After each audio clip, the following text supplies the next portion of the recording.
जंगल में एक भूत हंसते हुए खुद से बात कर रहा था। मैं किसी को भी नहीं छोड़ूंगा। मैं जानवरों को मारकर अपनी शक्तियां बढ़ा लूंगा।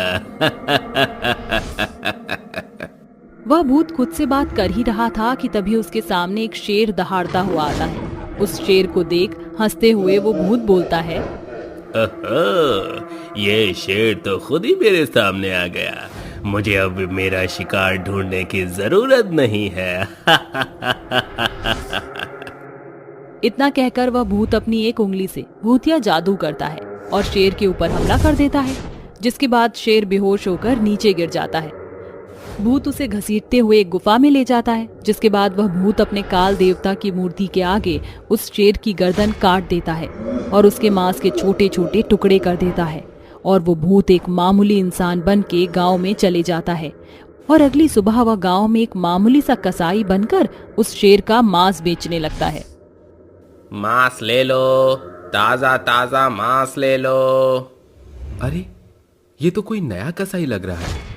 हाँ करण, तुम बिल्कुल सही बोल रहे हो। चलो आज इससे ही मीट लेकर देखते हैं। हाँ भैया, वैसे भी भोला कसाई की दुकान बहुत ही ज्यादा दूर पड़ती है। अच्छा हुआ इसने अपनी दुकान यहीं खोल दी।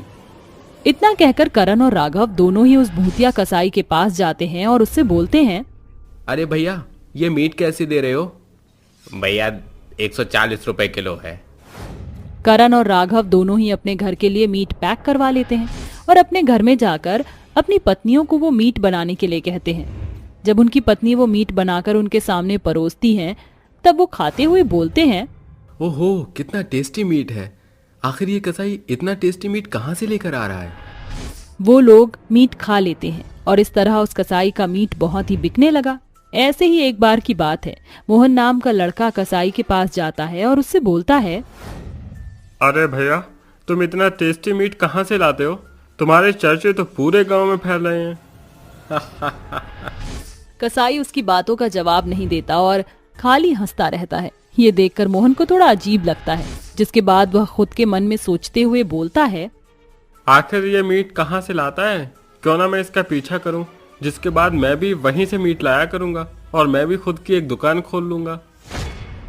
रात के 12 बज चुके थे और मोहन कसाई की दुकान बंद करने का इंतजार कर रहा था।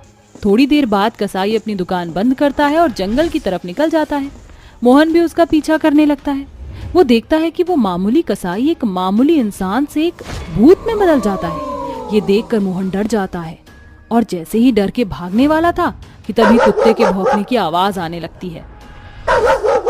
उस कुत्ते की आवाज सुनकर मोहन एक बार फिर डर जाता है और डर के मारे वो एक पेड़ के पीछे छुप जाता है। कुत्ते की भौंकने से उस भूत की नजर कुत्ते पर जाती है, जहां वह देखता है कि उस कुत्ते के साथ साथ वहां पर ऊंट भी है। ये देखकर भूत हंसते हुए कुछ बोलता है, आज तो मेरे हाथ खजाना लग गया है। कुत्ता तो कुत्ता, साथ में ऊंट भी है। वाह वाह वाह वाह। आज तो मैं इनका भी शिकार करूंगा, लेकिन मुझे अभी तक एक भी भेड़िया दिखाई नहीं दिया। एक बार बस भेड़िया दिख जाए, उसका शिकार करके उसको मैं खुद ही खा जाऊंगा। मोहन उस भूत की सारी बात सुन लेता है, जिसके बाद मोहन के डर के कारण पसीने छूटने लगते हैं। वहीं दूसरी तरफ भूत कुत्ते और ऊंट को अपने भूतिया शक्ति से एक गुफा में ले जाता है और उनकी बलि अपने काल देवता को चढ़ा देता है। थोड़ी देर बाद वह भूत कुत्ते और ऊंट का मांस काट के गांव की तरफ जा ही रहा था कि तभी उसकी नजर मोहन पर पड़ जाती है और वो उससे हंसते हुए बोलता है, अच्छा, तो तुझे मेरा सच पता चल ही गया। ठीक है, अब तू नहीं बचेगा। अब इन कुत्ते और बाकी जानवरों की तरह मैं तेरा भी मांस काट कर इंसानों के बीच बेचूंगा और उन्हें खिलाऊंगा। इतना कहकर वह मोहन को मारने के लिए अपने दोनों हाथ लंबे करता है कि तभी उसके सामने एक चमकती हुई आंखें दिखाई देती हैं और थोड़ी देर बाद उसके सामने एक भयानक और खूंखार भेड़िया आ जाता है। वह खूंखार भेड़िया मोहन के पीछे पड़ जाता है। मोहन जैसे तैसे भागते हुए पेड़ पर चढ़ जाता है, जिसके बाद भूत भेड़िए को देखते हुए बोलता है, काल देवता जब भी देता देता छप्पर फाड़ के। वाह, इंसान तो इंसान, अब तो भेड़िया भी आ गया। अब मैं इस भेड़ियों को खाकर अपनी शक्ति बढ़ा लूंगा। इतना कहकर वह भूत भेड़िए को मार देता है और पागलों की तरह उस इंसान को ढूंढने लगता है। थोड़ी देर बाद उस भूत की नजर पीपल के पेड़ के ऊपर जाती है जहाँ पर मोहन छिपा हुआ था। ये देख कि उस भूत ने मोहन को देख लिया है, मोहन दौड़ते हुए अपने गांव की तरफ जाने लगा कि तभी मोहन को एक तांत्रिक बाबा दिखाई देता है। बाबा बाबा मुझे बचा लीजिए, ये भूत मुझे मार देगा। उसकी आंखों को पढ़कर तांत्रिक सब कुछ समझ जाता है और जैसे ही वह भूत उसके सामने आता है कि तभी तांत्रिक उससे बोलता है, तू कौन है और इस तरह जानवरों को मारकर क्यों बेच रहा है? तू चाहे कुछ भी कर ले तांत्रिक, मैं यहाँ के हर एक जानवरों को मारकर इन्हीं गांव वालों को खिला दूंगा, और अगर कोई इंसान मेरे बीच में आएगा तो मैं उसे भी नहीं छोड़ूंगा। इसलिए मैं तुझे लास्ट वार्निंग दे रहा हूँ कि तू मेरे रास्ते से हट जा, वरना तू भी मरेगा। तू मुझे बता दे कि तू क्यों मार रहा है? तांत्रिक के इतना बोलने के बाद भी वह भूत उसको सच नहीं बताता, जिसके बाद तांत्रिक अपने मंत्रों की विद्या से एक मंत्र पढ़ना शुरू कर देता है। ओम नमो नमो, इस भूत का सच मेरे सामने प्रकट हो स्वाहा। ओम नमो नमो, इस भूत का सच मेरे सामने प्रकट हो स्वाहा। मंत्रों के उच्चारण के साथ साथ तांत्रिक ध्यान लगाता है जहां वह देखता है कि ये एक बुरी आत्मा है और ये यहाँ पर सिर्फ और सिर्फ लोगों का सर्वनाश करने के लिए आई है, इसका कोई भी मकसद नहीं है। तांत्रिक ध्यान लगा ही रहा था कि तभी वह भूत अपनी भूतिया शक्ति से मोहन को हवा में उड़ा देता है और उसको दूर पेड़ में जाकर पटक देता है। ये देख तांत्रिक अपनी आंखें खोलता है और उससे बोलता है, मुझे सब समझ आ गया कि तू यहाँ पर सिर्फ और सिर्फ लोगों का सर्वनाश करने ही आया है। अब मैं तुझे नहीं छोड़ूंगा। तांत्रिक अब सब समझ चुका था कि वह एक भयानक आत्मा है जो कि यहाँ पर सिर्फ और सिर्फ लोगों का नुकसान करने आया है। तांत्रिक अपने झोले में से भोले बाबा का त्रिशूल निकालता है, जिसके बाद तांत्रिक उस त्रिशूल के ऊपर मंत्रों का उच्चारण करने लगता है। ओम नमो नमः विनाश भूतो स्वाहा। ओम नमो नमः विनाश भूतो स्वाहा। मंत्रों के उच्चारण के बाद तांत्रिक त्रिशूल के ऊपर 3 बार फूंक मारता है। फूंकने के बाद तांत्रिक उस त्रिशूल को भूत की नाभि में भोंक देता है और उस तरह उस कसाई भूत का अंत हो जाता है। मोहन बच जाता है और वह अपने गांव अपने घर पहुंच जाता है, जिसके बाद वह अपने गांव वालों को ये सारी बात बता देता है। सभी गांव वाले इस चीज को एक बुरा सपना समझकर भूल जाते हैं और अपना जीवन आगे खुशी से व्यतीत करने लगते हैं। ओम ह्रीं भीं क्लीं चामुंडाय विचे नमः स्वाहा। ओम भूतेश्वर नमः स्वाहा। ओम कालीं कालीं चुड़ैल नमः स्वाहा। छोड़ो मुझे, मैं ऐसी नहीं हूँ, जाने दो मुझे। मैंने तुम्हारा क्या बिगाड़ा है? हाँ, हमें जाने दो। क्यों हमें बांध रखा है? हमें आजाद करो। तुम सबने मेरा बिगाड़ा तो कुछ नहीं है, लेकिन मुझे तुमसे फायदा बहुत है, इसलिए चुपचाप यहीं रहो। ये बोलकर तांत्रिक उस चुड़ैल पर अपनी भस्म डालता है, जिसके बाद वो तिल मिला जाती है। फिर उन्हें बोतल में कैद कर लेता है। आखिर तांत्रिक ने क्यों इतनी चुड़ैलों को अपने वश में कर रखा था, जानने के लिए कहानी में आगे बढ़ते हैं। चुड़ैल नगरी में बहुत सारी चुड़ैलों का वास था। अचानक से चुड़ैलें गायब हो रही थीं। तभी चुड़ैलों की मल्लिका बोलती है, ये सभा में बाकी चुड़ैलें उपस्थित क्यों नहीं है? कहाँ है सब? चुड़ैल मलिका, कुछ दिनों से काफी चुड़ैल यहाँ से गायब हो चुकी हैं। पता नहीं कौन कर रहा है ये सब। अगर ऐसा ही था, पहले मुझे क्यों नहीं बताया? तुम सब मूर्ख चुड़ैल हो क्या? हो सकता है वो किसी तकलीफ में हो। मुझे आज ही पता लगाना होगा। चुड़ैलों की मल्लिका काली शक्तियों से ध्यान लगाकर उस पाखंडी तांत्रिक के पास पहुंच जाती है, जहां वो देखती है कि उसकी सारी चुड़ैल वहां एक बोतल में कैद हैं। वो गुस्से से कहती है, ए तांत्रिक, तेरी इतनी हिम्मत कि तूने हमारी चुड़ैल को अपने बस में करने की कोशिश की। अब तू जिंदा नहीं बचेगा। अरे अरे, ये मैं क्या देख रहा हूँ? चुड़ैलों की मल्लिका मेरे यहाँ आई है। ये तो सोने पर सुहागा हो गया। तांत्रिक, मैं तुझे जिंदा नहीं छोड़ूंगी। बता, क्यों कैद किया तूने मेरी चुड़ैलों को? क्या मिलेगा तुझे ऐसा करके? तेरी चुड़ैलों से मुझे लाखों का फायदा है, इसलिए मैंने इसका अपहरण कर लिया है और अब मैं इन्हें विदेश में बेच दूंगा। तुच्छ तांत्रिक, आखिर चुड़ैलों को कौन खरीदेगा? अरे चुड़ैलों की मल्लिका, तू कितनी भोली है रे। अरे इस दुनिया में सब बिकता है, तू बता तो तुझे भी बेच दूं। तेरी तो शक्ल पर ही लिखा है कि तू अपनी माँ को भी बेचकर खा गया होगा। काली चुड़ैल, अब तो नहीं बचेगी। तू क्या बच जाएगा फिर मुझसे? वो देखो जरा। किसमें कितना है दम? ये बोलने के बाद ही चुड़ैलों की मल्लिका उस तांत्रिक पर अपने जादू से वार करती है। तांत्रिक उस वार से बच जाता है। चुड़ैल के जवाब में तांत्रिक भी उस पर अपना वार करता है और चुड़ैल नीचे झुककर बच जाती है। इसी के बाद दोनों की शक्ति एक दूसरे से टकराती है, जिसके बाद वो तांत्रिक चुड़ैलों की मल्लिका को भी बोतल में बंद करने की कोशिश करता है, मगर चुड़ैलों की मल्लिका उसके चेहरे पर अपने लंबे नाखून से खरोच मारकर गायब हो जाती है और अपनी चुड़ैल नगरी में वापस आकर चुड़ैलों से कहती है, उस निर्लज्ज लालची तांत्रिक पर इतनी शक्ति है कि मैं भी उसके वार से बच नहीं पा रही थी, लेकिन किसी तरह बचकर आ गई। अगर मल्लिका आपको कुछ हो जाता तो हमें कौन देखता, हमारा मार्गदर्शन कौन करता? खैर मल्लिका, मैं एक ऐसे व्यक्ति को जानती हूँ जो हमारी मदद कर सकता है। वो बहुत ही शक्तिशाली है। पर कौन है वो? मल्लिका, उसकी चीते जैसी चाल, लोमड़ी जैसा तेज दिमाग, उल्लू के भांति तेज नजर और आर्यभट्ट जैसी छवि।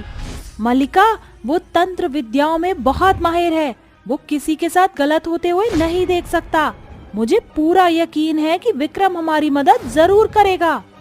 अगर ऐसा है तो उसे जल्दी बुलाओ, कहीं वो तांत्रिक हमारे गिरोह की चुड़ैल को विदेश में ना बेच दे। मल्लिका, हमें आज ही रात उसके पास जाना होगा, वरना फिर हम उससे मिल नहीं पाएंगे। चंदेरी चुड़ैल उसी वक्त मल्लिका को विक्रम के पास ले जाती है, जहाँ वो उसे कहती है, विक्रम तुम ही हो ना? चुड़ैलों की मल्लिका तुमसे मदद मांगने आई है।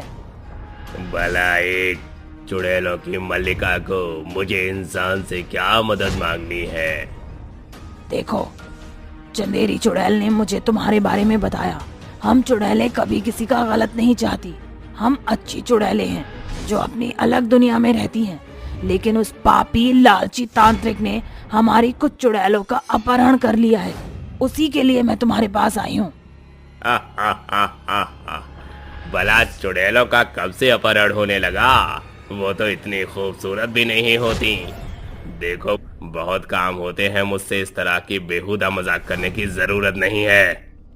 मैं तुमसे मजाक नहीं कर रही हूँ, सच बोल रही हूँ। अगर उन्हें जल्दी नहीं बचाया तो वो लालची तांत्रिक मेरी गिरोह की चुड़ैलों को विदेश में बेच देगा। मानती हूँ चुड़ैलों पर कोई विश्वास नहीं करेगा, पर हम में भी थोड़ा स्नेह होता है अपने सदस्यों को लेकर। चलो, तुम इतना कहती हो तो मैं चलता हूँ। ये बोलते ही विक्रम और चुड़ैलों की मल्लिका उस गुफा में पहुंच जाती है, जहां तांत्रिक अपनी सिद्धियों में लीन होता है और चुड़ैलों का अपहरण करने के लिए। तभी विक्रम की नजर उस लाइन में रखी बंद बोतलों की चुड़ैलों पर जाती है और वो कहता है, अरे ये तो सच में बड़ा लालची किस्म का तांत्रिक है, जो पैसों के लिए चुड़ैलों को भी बेच सकता है। ये बोलते ही विक्रम उस तांत्रिक के सिर पर एक पत्थर मारता है और कहता है, तो कैसे हो तांत्रिक तुम? चुड़ैलें काबू में तो है ना? दूर तो मनुष्य, तेरी इतनी हिम्मत, तूने मेरी विधि को भंग किया, अब तेरा सर्वनाश निश्चित है। तू 2 कौड़ी का तांत्रिक मेरा सर्वनाश करेगा? हट, मैं नहीं मानता, तुझ में इतनी ताकत है। शरीर से तो बुढ़ा हो रखा है। छड़ी के सहारे बड़ी मुश्किल से एक एक चुड़ैलों को पकड़ के लाया होगा तू। घोर पापी निर्लज्ज, अब मैं तुझे नहीं छोड़ूंगा। ऐसा कहकर तांत्रिक उस पर अपनी शक्तियों से वार करता है। विक्रम भी मंत्र पढ़कर तांत्रिक पर अपनी शक्तियों का वार करता है। दोनों में घमासान युद्ध हो जाता है, जिसके बाद कभी तांत्रिक उस पर जादू करे तो विक्रम हवा में उड़ जाए, तो कभी तांत्रिक बचने के लिए हवा में उड़ जाए। फिर दोनों हाथों से लड़ने लगते हैं, जिसमें विक्रम जख्मी होकर चुड़ैल मल्लिका के कदमों में आ गिरता है और कहता है, चुड़ैल मल्लिका, ये तांत्रिक बहुत शक्तिशाली है, इसे सिर्फ लड़कर चुड़ैलों को नहीं बचाना, अब हमारा मकसद इसे मारना हो गया है। क्योंकि जब तक ये जिंदा है, ये आगे भी बाकी चुड़ैलों के साथ ऐसा कर सकता है। इस पर काली शक्तियों का बहुत प्रभाव है। जैसे जहर ही जहर को काटता है, वैसे तुम्हारी काली शक्ति और मेरी शक्तियों के साथ तांत्रिक का अंत करना होगा। मैं तुम्हारे साथ हूँ और इसे मारने में तुम्हारी मदद करूंगी। क्या हुआ, डर गया क्या? डर गया क्या मुझसे तुच्छ प्राणी? डरेगा तो तू अपहरणी तांत्रिक। ओम भूतेश्वरी तंत्रिकाया ओम श्रीम क्लीम चामुंडाई विचय स्वाहा, जय जय भद्रकाली की। ये मंत्र पढ़ते ही मल्लिका, चुड़ैल और विक्रम अपनी शक्तियों से एक तीर करते हैं, जिससे एक बहुत बड़ा आग का गोला तांत्रिक के पेट में लगता है, जिससे वहां एक बहुत बड़ा विस्फोटक होता है। उससे सारी चुड़ैलों की बोतलें फट जाती हैं और वो बाहर निकल आती हैं। साथ ही वो तांत्रिक भी मर जाता है। सारी चुड़ैल अपनी मल्लिका के गले लगती हैं और चुड़ैल मल्लिका विक्रम को कहती है, विक्रम तुम्हारा बहुत शुक्रिया, तुम्हारी वजह से मेरी सारी प्रिय चुड़ैलें वापस आ गईं और अब हम अपनी चुड़ैल नगरी में वापस लौट सकती हैं। कोई बात नहीं, बड़ी बड़ी चुड़ैलों की दुनिया में ऐसी छोटी मोटी घटनाएं होती रहती हैं। अब मैं चलता हूँ। ये कहकर विक्रम भी वापस अपनी जगह लौट जाता है। ये कहानी रायपुर स्टेशन की है, जहां रात के समय चारों तरफ काफी सन्नाटा हुआ करता था। रात के तकरीबन 10 बज रहे थे। तभी उस स्टेशन पर एक ट्रेन आकर रुकती है, जिसमें शादीशुदा सवार एक जोड़ा खिड़की से बाहर देखता है कि कच्चे आम की टोकरी लिए एक सुंदर औरत घूंघट में कच्चे आम बेच रही होती है। आम ले लो आम, कच्चे कच्चे खट्टे मसालेदार आम। जिसे देखकर राधिका अपने पति वैभव से कहती है, सुनो जी, मेरा कच्चा आम खाने का बहुत मन कर रहा है, क्या आप मेरे लिए उससे कच्चे आम खरीद कर ला सकते हो? अभी कोई वक्त है क्या कच्चे आम खाने का? मैं तुम्हें सुबह खरीद कर ला दूंगा। नहीं जी, मुझे अभी खाना है, मेरा जी कच्चा हो रहा है, अब आप जल्दी से कच्चे आम ला दीजिए। ठीक है, मैं अभी तुम्हारे लिए कच्चा आम ला देता हूँ। इतना बोलकर वैभव ट्रेन से नीचे उतरता है और उस कच्चे आम वाली की तरफ बढ़ने लगता है। तभी कच्चे आम वाली औरत वैभव को देखकर आगे सुनसान जगह पर जाने लगती है, जिसे देख वैभव बोलता है, अरे कहाँ जा रही हो? रुको, मुझे तुम्हारे कच्चे आम खरीदने हैं। वैभव की आवाज सुनकर औरत रुक जाती है और घूंघट उठाकर पीछे पलटकर वैभव को देखती है, जिसे देख वैभव बहुत ज्यादा डर जाता है और डरते हुए बोलता है, चुड़ैल, तुम चुड़ैल हो? कच्चे आम बेचने वाली औरत नहीं हो तुम? हाँ, मैं चुड़ैल हूँ और अब मैं तुझे मारकर खाने वाली हूँ। तेरे जिस्म के हिस्से का कतरा कतरा खून को पीकर मैं शक्तिशाली हो जाऊंगी और फिर से ये कच्चा आम बेचूंगी। मुझे छोड़ दो, मत मारो मुझे। मैंने तुम्हारा क्या बिगाड़ा है? मैं तो बस यहाँ तुमसे कच्चे आम खरीदने आया था। वहाँ मेरी पत्नी मेरा ट्रेन में इंतजार कर रही है। जाने दो मुझे यहाँ से, भगवान के लिए मेरी जान बख्श दो। नहीं, मैं तुझे नहीं छोड़ूंगी और आज मैं तुझे ऐसी मौत दूंगी जिससे तेरी रूह तक कांप जाएगी। इस स्टेशन पर उतरने वाला हर एक इंसान मेरा शिकार है और कोई भी मेरे हाथों से जिंदा बचकर नहीं जा पाएगा और इस स्टेशन पर मेरा ही आतंक कायम रहेगा, हमेशा हमेशा के लिए। वैभव चुड़ैल के सामने अपनी जान की भीख मांगता है, लेकिन चुड़ैल उसकी जान नहीं बख्शती और उसे मारकर खा जाती है। तभी सुबह हो जाती है और चुड़ैल एक इंसानी रूप में बदल जाती है और वो अपने सिर के ऊपर कच्चे आम की टोकरी उठाकर गांव की तरफ जाती है और आवाज लगाते हुए आम बेचने लगती है। आम ले लो आम, कच्चे कच्चे ताजे मसालेदार आम। उसकी आवाज सुनकर गांव के बहुत सारे लोग उसके आम खरीदने आ जाते हैं। आम बेचते हुए उसे सुबह से रात हो जाती है, जिसके बाद वो दौड़कर स्टेशन पर जाती है और अपने चुड़ैल रूप में आ जाती है और फिर से एक नई शिकार की तलाश करने लगती है। तभी उस स्टेशन पर एक माँ और बेटा दिखता है, जिसे देखकर चुड़ैल बोलती है, वाह क्या बात है, आज एक साथ दो इंसानों का शिकार करने का मौका मिला है। उसी वक्त हर्ष अपनी माँ सरिता से बोलता है, माँ मुझे बहुत जोरों की भूख लगी है, प्लीज आप मुझे खाने को कुछ खिला दो ना। बेटा हर्ष, इतनी रात में यहाँ कुछ भी नहीं मिल रहा, सभी दुकानें बंद हैं। तू सुबह तक इंतजार कर ले, मैं तुझे सुबह सुबह बहुत सारा खाने का सामान दिलाऊंगी।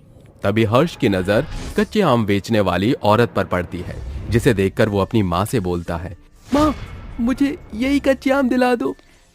ठीक है, दिला देती हूँ। इतना बोलकर सरिता उस कच्चे आम बेचने वाली औरत के पास जाती है। तभी वो अपना घूंघट उठाती है, जिसे देख सरिता बहुत ज्यादा डर जाती है और डरते हुए बोलती है, हे भगवान, ये तो चुड़ैल है, कोई बचाओ हमें, नहीं तो ये चुड़ैल हम दोनों माँ बेटे को मार डालेगी। यहाँ इतनी रात में कोई भी तुझे बचाने नहीं आएगा, बेवकूफ औरत। अब तू और तेरा बेटा मेरे हाथों मारे जाएंगे। मरने के लिए तैयार हो जा।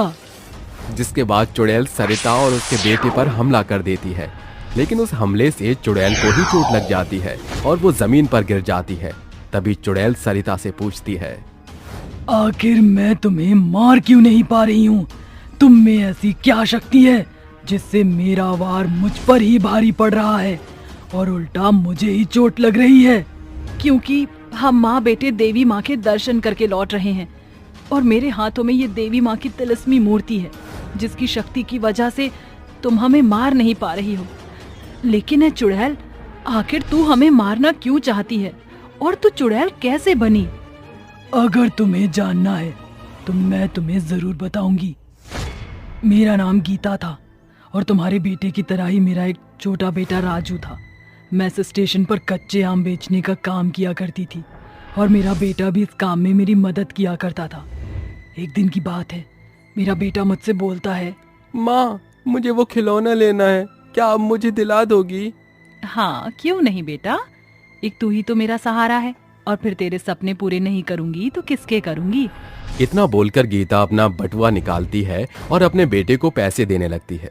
तभी स्टेशन पर 4 गुंडे आ जाते हैं और उनकी नजर गीता के बटुए पर पड़ती है, जिसे देखकर उनमें से एक गुंडा बोलता है, अरे राका, जरा उस औरत को तो देख, उसके पास कितने सारे पैसे हैं। चल सबसे पहले उसी पर हाथ साफ करते हैं। हाँ तो सही कह रहा है, चल चलते हैं। जिसके बाद वो दोनों गुंडे और उसके साथी गीता के पास जाते हैं और उसका बटुआ छीनने लगते हैं। तभी गीता उन गुंडों से बोलती है, भगवान के लिए मेरे पैसे मत छीनो, मेरे पास सिर्फ यही पैसे हैं जिससे मुझे अपने घर का खर्चा चलाना है। जैसा तुझे अपने घर का खर्चा चलाना है वैसा हमें भी अपने घर का खर्चा चलाना है। अब चुपचाप से ये पैसे हमें दे दे, वरना हम तुझे जान से मार देंगे। नहीं, मैं ये पैसे तुझे इतनी आसानी से नहीं दूंगी। गीता की ये बात सुनकर सभी गुंडे गीता से जबरदस्ती पैसे छीनने लगते हैं। गीता भी अपने पैसों को बचाने लगती है कि तभी गुस्से में आकर राका गीता और उसके बेटे का चाकू से गला काट देता है और उनकी लाश को उसी रेलवे ट्रैक पर फेंककर वो सारे पैसे लेकर वहां से चला जाता है। और तभी से मैं अपनी और अपने बेटे राजू की मौत का बदला लोगों को मार कर ले रही, क्योंकि यहाँ खड़े किसी भी इंसान ने उस वक्त मेरी मदद नहीं की थी और उन गुंडों ने हम दोनों माँ बेटे को बेरहमी से मार डाला था। अगर ये लोग हमारी मदद करते तो शायद आज हम भी इस दुनिया में जिंदा होते। मैं मानती हूँ कि जो तुम्हारे साथ हुआ वो बहुत गलत था, लेकिन तुम बदले की भावना में गलत कर रही हो। अब तुम इन मासूम लोगों को मत मारो और यहाँ से अपनी दुनिया में वापस चली जाओ। उनके कर्मों की सजा खुद उन्हें भगवान देगा। नहीं, मैं यहाँ से कहीं नहीं जाऊंगी। मैं इन लोगों से अपनी मौत का बदला लूंगी। किसी को भी जिंदा नहीं छोड़ूंगी, सबको मार डालूंगी। देखो, मैं तुम्हें आखिरी बार समझा रही हूँ, अगर तुम नहीं मानी तो मैं तुम्हें इस देवी माँ की तिलिस्मी मूर्ति से जलाकर भस्म कर दूंगी। सरिता की बात सुनकर चुड़ैल को बहुत ज्यादा गुस्सा आ जाता है और वो क्रोध में आकर एक बार फिर से सरिता पर हमला कर देती है। और तभी देवी माँ की तिलिस्मी मूर्ति से रोशनी निकलती है और उस रोशनी से चुड़ैल वहीं जलकर भस्म हो जाती है। जिसके बाद उस स्टेशन से चुड़ैल का प्रकोप खत्म हो जाता है और दोनों माँ बेटा सुरक्षित अपने घर पहुंच जाते हैं।